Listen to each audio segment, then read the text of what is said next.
Good afternoon. I'm sorry I'm not going to be half as well prepared as you were. And I'm going to use my trip to the Middle East as my excuse for today. That's a good excuse. I'm going to, as we've agreed, we're all going to divide our talk into two halves, structures of power, and what I would argue the reasons for the uprisings, if I may. And in the second half we'll talk about strategies of resistance, but I will focus on, in both cases, on very domestic causes. But before I do this, let me just say that we've been talking about the unprecedented events that have occurred in Tunisia, in Egypt, today in Libya, Yemen, elsewhere. I think one of the reasons that it took us all by surprise as academics, researchers, as policymakers, and as Western governments is the fact that we have consistently focused on studying the Middle East and North Africa, studying West Asia, even South Asia, from a very particular angle. We always focus on power centers, business classes, security apparatuses, factions of the government, foreign interventions, etc. Very, very few studies, and this is something that I think we will have to tackle as academics, researchers, and policymakers for at least a few years ahead, is an entire lack of studies on grassroots movements, on social movements, on the organic structures of social struggle that have occurred in the Middle East and North Africa for years. And I think, and perhaps this I'll touch upon in the second half, this is something that Tunisia has proven, this is something that Egypt has proven, this is something that other revolutions have either proven because they have succeeded, or they're succeeding, or because they're failing. So before I get into the strategies of resistance, which is, as I said, the second half, I'm just going to talk about a few of the characteristics that characterize the structures of power in a number of Middle Eastern and North African dictatorships, and I'll always keep in my mind Tunisia and Egypt, even though most of my work has been on Lebanon and Egypt. But I think in this context I want to focus on Egypt and Tunisia as republican regimes, as what in certain literature was called thawra regimes, revolutionary regimes, regimes that were based on a certain legitimacy of anti-colonial struggle, and so on and so forth.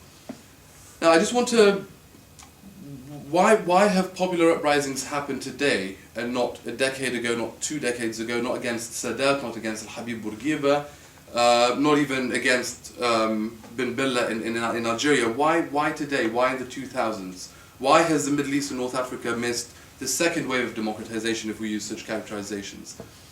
I'm just going to make a very quick distinction between what I would consider 3 different forms of power structures that these countries, and again I'm keeping Tunisia and Egypt particularly in my mind, have gone throughout the last maybe 80 years. But particularly in the last 10-15 years, what was the power structure that antagonized people enough and enriched the social struggle so well that it developed into what we have seen in Tunisia and Egypt? Since independence, or even before independence, the vast majority of the peoples of the Middle East and North Africa have been, in one way or another, marginalized from the decision-making, from choosing their own governments, from making their own power structures. Power structures have been imposed in one way or another. At the very beginning of the century, we had this very, what many people would call the liberal era, or the Belle Epoque, the turn of the century governments, very ambitious monarchies in countries like Egypt and so on and so forth, which persistently, they created repressive regimes, they created repressive police forces, and they marginalized the people on the basis that the people were unfit or not ready for democracy, not ready to rule themselves. There was an imminent desire amongst the elite and the state to push forward development, modernization, through repressive and isolationist power structures. 2-3 decades later, we had the revolutionary era. If you take Egypt as an example, we have the Nasser era onwards. In Algeria, you have the Ben Bella, again, Bourguiba in Tunisia. And not too dissimilar with Syria. The isolation of the people in this era occurred and was justified as a desire to liberate, as a desire to fight colonialism, as a desire to liberate the economy as well as the polity from the grip of colonial powers. But what we now call the neoliberal era, the era of structural adjustments, which in a country like Egypt actually started in the 70s, although it was put on hold throughout the 80s after the Sadat's assassination. It is characterized by a very unique power structure, which brought together a state formed of, or representing an economic elite, a very thin economic elite, with a monopoly over resources, monopoly over land, a monopoly over the most productive sectors, or not really the most successful sectors of the economy, be it the tourist industry, be it the service sector, etc. And throughout the 1990s, in a country like Tunisia, in a country like Egypt, and even in a country like Syria in the late 90s and early 21st century, we have witnessed a very particular power structure whereby, as you've mentioned since the Camp David Accords, but definitely in the 1990s, there has been an intermarriage between a political elite, an economic elite, and a security apparatus, the three of which closely tied and closely knit, or tightly knit, with their counterparts abroad. So we have, for instance, in Egypt, you had a very thin economic elite tied with international capitalist markets, but you also had them tied with Dawla, the security apparatus in Egypt, not dissimilar Tunisia again.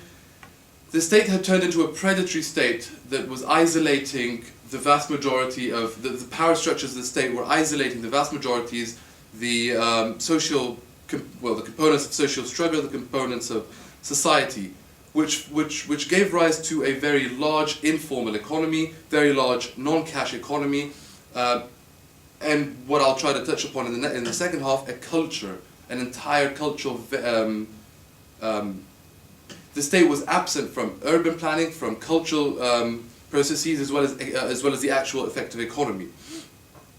So basically, we had a power structure throughout the 1990s and 2000s, whereby the state's security apparatus, closely tied with international war on terror. For instance, again, I recall Dawla and the interconnection between protecting the gains of the very small business elite, as well as its connection with CIA extraordinary rendition programs and so on and so forth.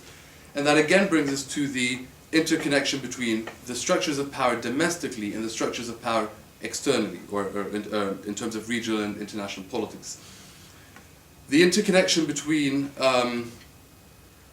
the sources of funding, the sources of training, as well as the interests domestically and externally have throughout the neoliberal era, throughout the 1990s and 2000s, have isolated the vast majority of the people, economically as well as politically. This, coupled with the absolute absence of any legitimate channels to voice dissent, to partake in decision making, have led social movements, which I will try to touch upon in the second half, into a very confrontational status. There was no room for reform. There was no room to debate changes. I think I'll save the rest for the strategies of resistance, because that is what I need to move on to next. Thanks.